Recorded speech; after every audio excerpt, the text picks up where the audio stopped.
Booth সভাপতিসকল আৰু এই অঞ্চলৰ আই মাতৃসকল বিজেপিৰ কাৰ্যকৰ্তাসকল,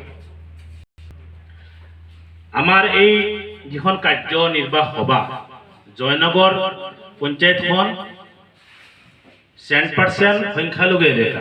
ইয়াতে অকল মুছলিম মানুহৰ ভোট আছে, বেলেগ কোনো হিন্দু মানুহ, কোনো বড়ো মানুহ, কোনো অসমীয়া মানুহৰ ভোট নাই।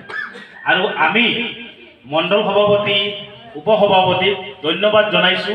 আমাৰ এই এলেকাত প্ৰথমবাৰৰ বাবে এখন কাৰ্যনিৰ্বাহ হৈ আছে আৰু এনেকা সভা আমি পোৱা নাই। সৰু সুৰা সভা কৰিছো বুথ লেভেলত, কিন্তু মণ্ডল কাৰ্যনিৰ্বাহ সভা হোৱা নাই আজিলৈকে। গতিকে মই ঊৰ্ধ্বতম কৰ্তৃপক্ষক মই ধন্যবাদ জনাইছো। এই সভাখন বিশেষ সভা মণ্ডল সভাপতি আপোনালোকক ইতিমধ্যে অৱগত কৰিছে।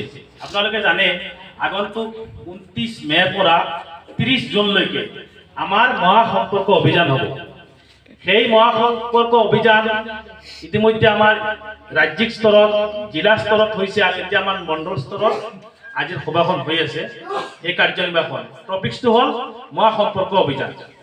আমি ডোৰ টু ডোৰ ঘৰত যাব লাগিব। যিসকলে অহা পঞ্চায়তত ৱাৰ্ড মেম্বাৰ খেলিব, পঞ্চায়ত ইলেকশ্যন খেলিব, কাউন্সিলৰ খেলিব, সভাপতিৰ কাৰণে খেলিব, তেখেতসকলৰ কাৰণে এটা ভাল সুযোগ। যিহেতু মণ্ডল সভাপতি আপোনালোকক ইতিমধ্যে তেখেতৰ জৰিয়তে আপোনালোকে ভোটাৰ লিষ্টখিনি পাইছে। সেই ভোটাৰ লিষ্টখিনি আপোনালোকে গোটেইকেইটা ভিত যিমান